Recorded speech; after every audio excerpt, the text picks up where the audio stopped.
Richard Vance, the visionary CEO behind The Golden Spoon, a burgeoning chain of 14 popular eateries, had meticulously built his empire over the past decade. His core philosophy revolved around fostering a warm, inviting atmosphere for families. Yet, a creeping unease had recently settled in. A surge of customer complaints about sluggish service and impolite staff, coupled with an alarming spike in employee turnover, painted a grim picture.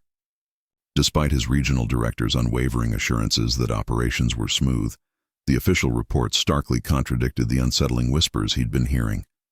Frustrated and resolute in his quest for the unvarnished truth, Richard decided to embark on a clandestine visit to one of his establishments. He chose the Maplewood Diner, nestled in a quiet suburban community, a good 2-hour drive from his imposing downtown tower. The distance was strategic, ensuring no one would recognize him, as most of his workforce had never encountered him in person. To achieve a seamless disguise, Richard cultivated a rugged, unkempt beard, swapped his impeccably tailored suits for a faded hoodie and well-worn jeans, and adorned a pair of thick-rimmed spectacles. He was utterly unrecognizable from the polished executive featured prominently on the company's website. He stepped into the diner during the midday rush, the air vibrant with the hum of conversation and the cheerful clatter of cutlery. The dining area, though clean, carried a slightly dated charm, with the booths showing subtle signs of wear. It wasn't overtly unappealing, but it certainly lacked the cozy, welcoming ambiance Richard had originally envisioned for his company. A young server with visibly tired eyes, her name tag bearing the name Lily, approached his table. "Welcome, good sir. May I begin by getting you something to drink?" she greeted, her voice bright, despite a hint of fatigue.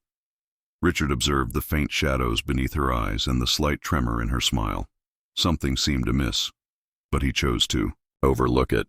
"Just a black coffee, please," he requested, sliding into a booth by the window. Lily nodded briskly and hurried off, navigating the maze of tables with practiced grace.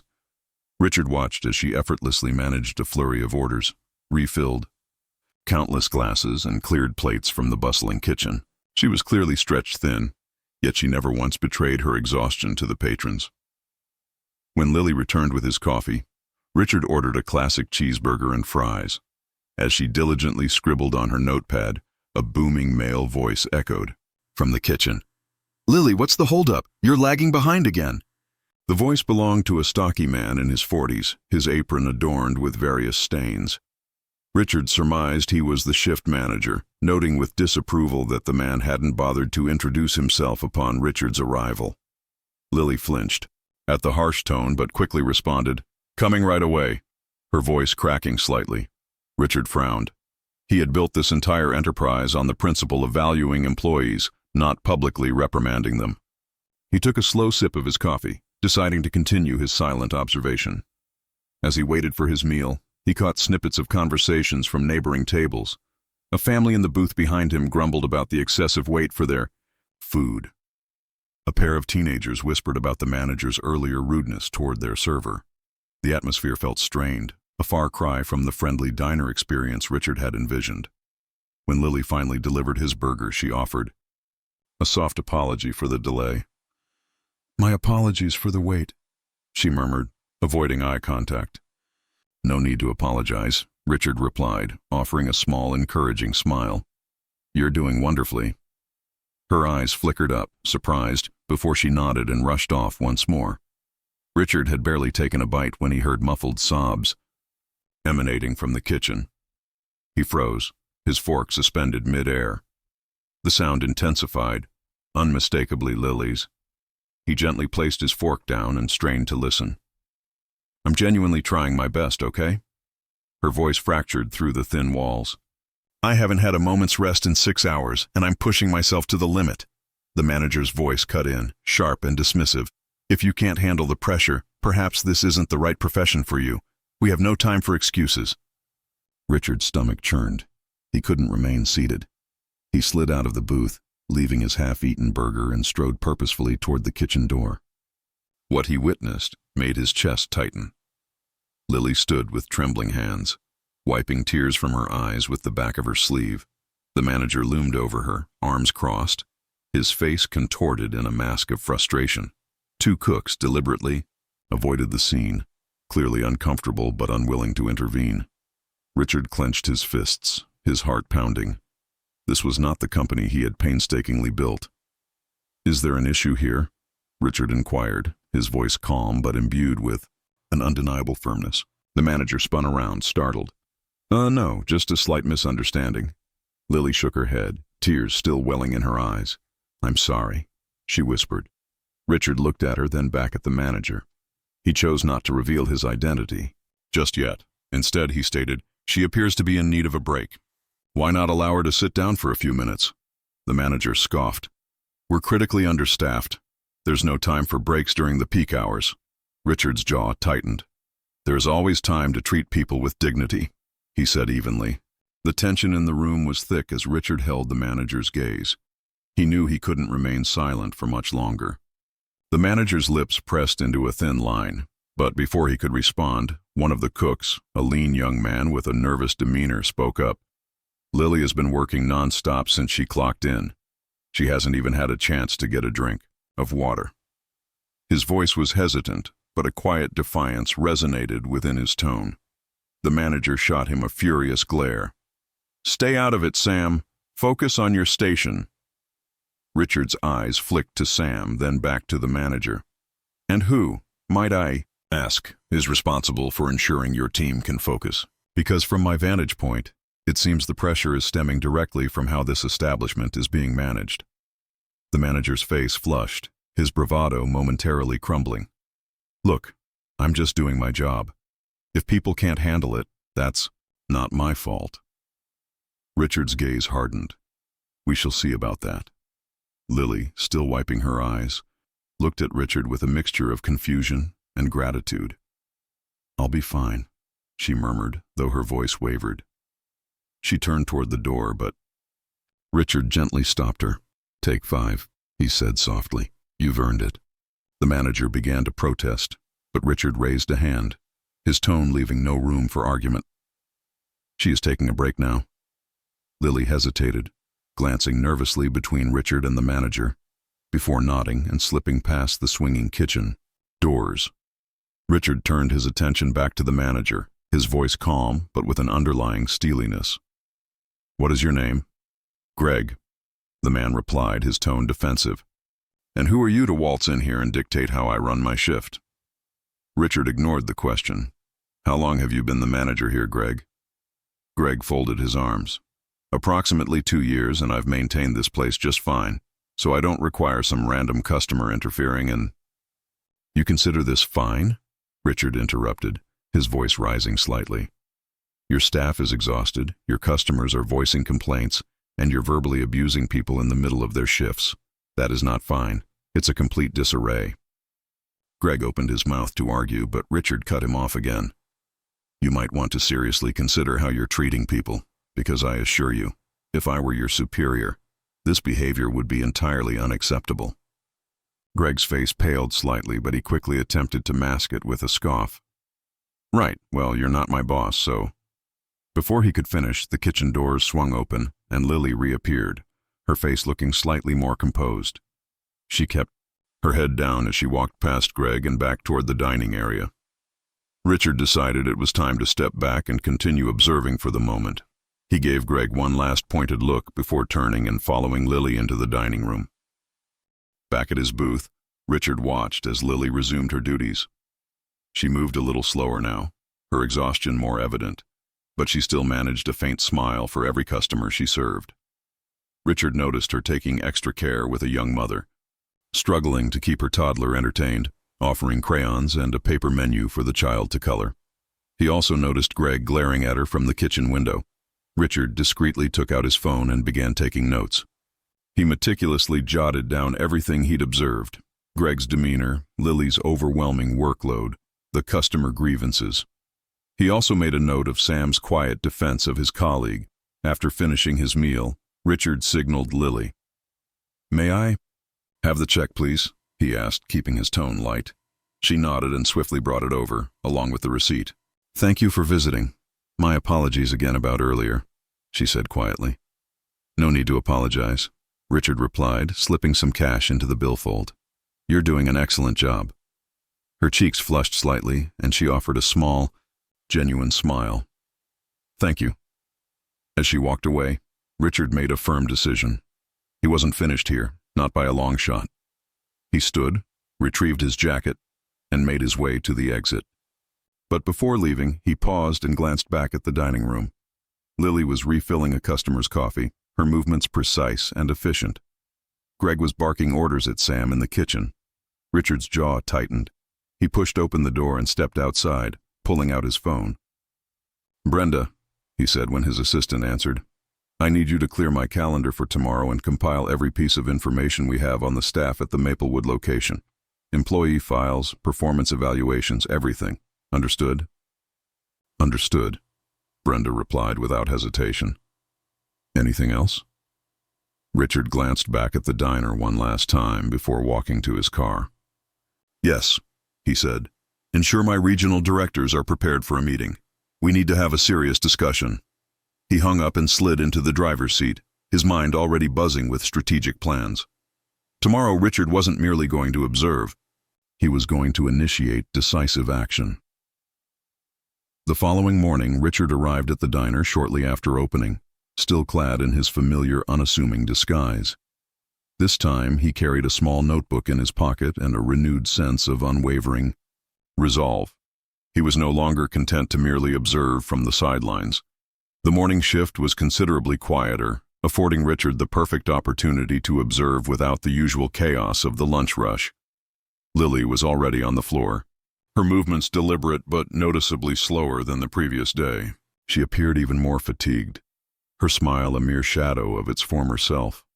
Greg was not yet in sight, but Sam was diligently working in the kitchen, prepping ingredients. Richard waited until Lily passed by with a coffee pot before calling her over. "Excuse me, Lily," he said, maintaining a casual tone. "Do you have a moment?" She hesitated, glancing at the few scattered customers. Certainly, but I can't stay long. We're understaffed again." "I won't detain you," Richard promised. "I simply wanted to inquire, how long have you been employed here?" She blinked at the unexpected question, clearly taken aback. "About 8 months." "Why do you ask?" Richard leaned forward slightly, lowering his voice. "You seem to be carrying a heavy burden. Is it always this hectic?" Lily hesitated again, her eyes darting toward the kitchen window. "It's not always the customers. Sometimes it's—" She trailed off, biting her lip. "It's Greg, isn't it?" Richard asked gently. Her head snapped up, and for a fleeting moment, she looked terrified. "I shouldn't. You don't have to utter a word." Richard interrupted, keeping his voice soft. "I merely wish to comprehend your experience here." Lily hesitated once more, then sighed. "It's not just him. It's everything. We're perpetually understaffed, and when things become chaotic, he only exacerbates the situation. I understand he's also under pressure, but it feels as though we're perpetually bearing the brunt of it." Richard nodded, his mind racing. He decided to probe a little further. "What about Sam? He seems to genuinely try to assist." Lily's expression softened slightly. "Sam is wonderful. He's only been here a few months, but he's one of the rare individuals who truly cares. He steps in for others when they're struggling. Honestly, if it weren't for him, I probably would have resigned by now." Before Richard could pose any more questions, the kitchen door swung open, and Greg strode out, his presence instantly altering the dynamic of the room. Lily's shoulders tensed, and she quickly excused herself to refill a customer's coffee. Greg didn't seem to notice Richard as he barked instructions at Sam, who nodded silently while meticulously dicing vegetables. Richard's jaw tightened as he observed. This wasn't merely stress. This was an ingrained pattern. Richard allowed the morning to unfold, meticulously observing Greg's interactions with the staff and how the team managed to cope despite the palpable tension. By the time the lunch rush commenced, the diner had reverted to its usual frenetic pace, and Lily was once again dashing between tables. It wasn't long before the first unfortunate incident occurred. A customer, an elderly gentleman in a plaid shirt, flagged Lily down to complain about his overcooked eggs. Lily apologized profusely and offered to have the kitchen prepare a fresh order. "Can't you just perform your duties correctly the first time?" the man grumbled. Lily's face flushed, but she maintained her composure. "I am truly sorry about that. I will rectify it immediately." Greg, who had overheard the exchange, stormed out of the kitchen. "What seems to be the issue here?" he demanded, glaring at Lily. "It's fine," the customer replied, waving him off. "She's handling it." Greg turned to Lily anyway. "How many times must I instruct you to double-check orders before they leave the kitchen? This is fundamental." Richard abruptly rose, his chair scraping loudly against the floor, drawing everyone's attention. "That is quite enough," he stated firmly, his voice cutting through the room. Greg turned to Richard, his face contorted in annoyance. "And just who in the blazes do you imagine you are?" Richard reached into his pocket and produced his wallet, flipping it open to reveal his company identification. His voice was calm, yet it carried an unmistakable tone of authority. "I am Richard Vance," he declared, locking eyes with Greg. "I am the proprietor of this diner, and 14 others just like it." The room fell into an immediate silence. Lily froze mid-stride, her eyes wide with shock. Sam peered out from the kitchen, his knife still in hand. Even the customers seemed to hold their breath. Greg's face went pale, then flushed a deep red. I had no idea." "No, you didn't," Richard interjected, cutting him off. "Because if you had, you would not be treating my staff in this manner, nor my customers."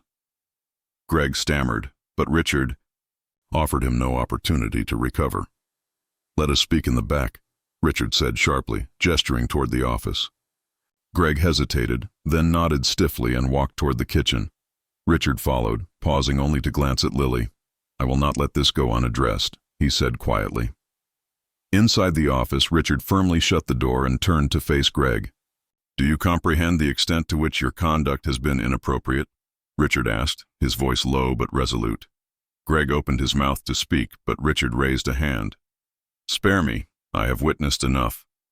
You have been with this company for 2 years, and during that time, you have managed to cultivate a toxic environment for your team. Do you have any inkling of the impact that has on morale, on customer service, on the very business itself?" Greg looked down, his bravado completely dissipated. "I understand," Richard continued. "This profession is not without its challenges, but that does not grant you the right to treat individuals in the manner you have." Greg swallowed hard. I can do better. You are finished," Richard interrupted, his voice final. "I am terminating your employment, effective immediately." Greg's head shot up, his eyes wide. "Wait, you cannot." "I can," Richard stated firmly, "and I will. I will ensure human resources processes your severance package, but you are no longer a part of this organization." Greg stood there for a moment, frozen, before nodding stiffly and exiting the office without another word. Richard exhaled, running, a hand through his hair.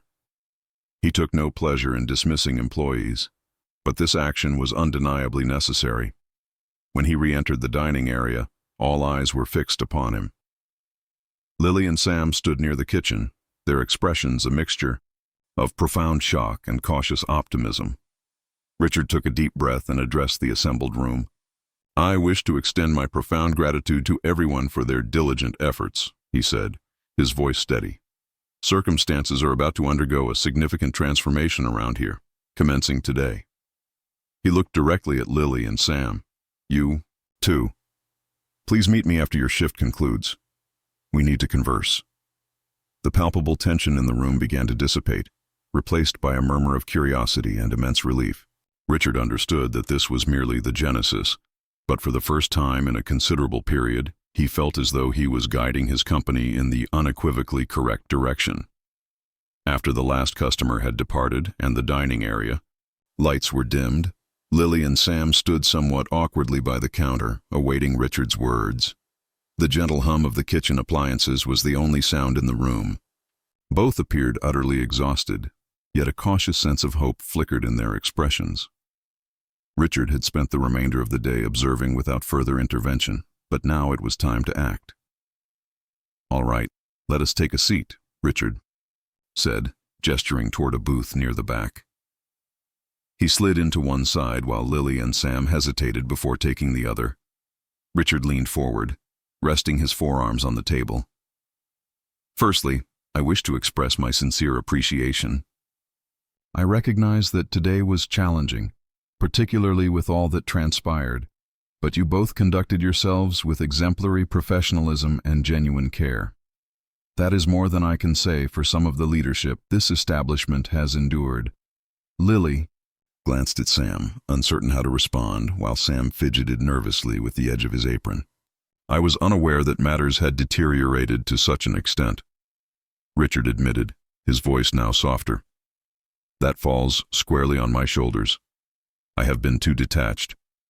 I founded this company to be a place where individuals feel valued, both employees and customers, and somewhere along the way, I lost sight of that fundamental principle. Lily finally spoke, her voice hesitant. It's not entirely bad. I've experienced worse jobs, but it has been difficult. I genuinely adore the customers, though. I just wish... She trailed off, unsure if she should articulate more. Wish what? Richard asked gently. She sighed. I simply wish it felt as though someone truly cared, Like genuinely cared about us, not merely about the figures or how swiftly we can turn tables. Richard nodded, allowing her words to resonate. And Sam, what about your perspective? Sam looked up, his voice quiet but steady. Honestly, I didn't intend to remain for long, but I couldn't bring myself to leave, not with the immense burden Lily and the others have to contend with. Someone needs to support them. Richard felt a pang of guilt. These two were the very bedrock of this establishment, and they had been holding it together while he had been ensconced in an office, relying on reports and spreadsheets. Well, that changes starting now, Richard declared firmly. But I'm not merely going to tell you things will improve. I'm going to demonstrate it to both of you. Lily and Sam looked at him, a flicker of curiosity and skepticism in their eyes. Here is precisely what will transpire, Richard continued. Firstly, I am bringing in a new manager, an individual with extensive experience, but also someone who possesses the ability to lead with genuine respect. In the interim, I will personally oversee operations here until we have everything meticulously back on track. Lily's eyes widened. You mean you are staying? Richard nodded. For as long as it takes, Sam tilted his head. And what about Greg? He is not returning, Richard stated simply. I do not condone that type of behavior, and neither should you. Sam let out a small breath of relief while Lily's shoulders visibly relaxed as if an immense weight had been lifted. Secondly, Richard added, I am thoroughly reevaluating the staffing structure. No more being critically understaffed during peak hours. We will hire more personnel, and I will ensure that everyone receives appropriate breaks. You cannot adequately serve customers if you are running on empty. Lily offered a small smile. That would be truly incredible. Thirdly, Richard said, his tone softening, I wish to commend and reward the two of you for your unwavering dedication in keeping this establishment afloat. Lily and Sam exchanged surprised glances. Reward us? Lily asked cautiously. Richard nodded. Sam, you have exhibited extraordinary loyalty and leadership, even within your relatively short tenure here. I am promoting you to assistant manager. You will receive a substantial raise and more consistent hours. Sam's jaw dropped. Wait, are you serious? I have never managed anything before. Richard smiled. You are already doing it. You have consistently stepped up when no one else would. That is the very essence of leadership. Sam blinked, his face a mixture of profound shock and immense gratitude. I don't know what to say, thank you. Richard turned to Lily. And you, Lily. 8 months of unwavering dedication, even when circumstances were at their most challenging. I observe the profound care you demonstrate for the customers and your colleagues. You deserve far more than a mere commendation. Lily's eyes shimmered and she quickly looked down, embarrassed. I am merely performing my duties. You are accomplishing far more than that, Richard said gently. Commencing next week, I am granting you a significant pay raise, and I intend to establish a bonus system for the entire staff so that diligent effort like yours is appropriately recognized. Lily's hand flew to her mouth. Oh my goodness, truly, truly, Richard said, smiling. For a moment neither of them spoke, the profound weight of his words slowly sinking in. Then Lily whispered, "Thank you. I genuinely mean it. Thank you." Richard leaned back, his expression softening. "You have earned it." As their conversation concluded, Richard meticulously outlined his further plans to enhance the diner. He pledged to modernize the outdated equipment, implement a more efficient scheduling system, and conduct regular meetings with the team to attentively listen to their concerns. By the time they departed the booth, both Lily and Sam appeared lighter, as if the profound tension that had burdened them for so long had finally dissipated. The subsequent weeks unfolded in a whirlwind. Richard meticulously honored his commitments, dedicating several days at the diner, working alongside the staff and actively soliciting their feedback. He personally conducted interviews for the manager position, ultimately hiring a remarkable woman named Sarah, whose extensive experience and profoundly empathetic leadership style swiftly garnered the team's respect and admiration. True to his word, Richard approved well-deserved raises for Lily and Sam, and brought in 3 new hires to alleviate the substantial workload. The entire atmosphere within the diner underwent a profound transformation. Customers also noticed the remarkable change. Service became notably swifter, and the staff appeared genuinely content to be present. One afternoon, as Richard prepared to depart for the corporate office, Lily intercepted him by the door. "Hey," she said, smiling warmly. "I just wanted to express that this place feels remarkably different now. Better. As though it genuinely matters." Richard smiled.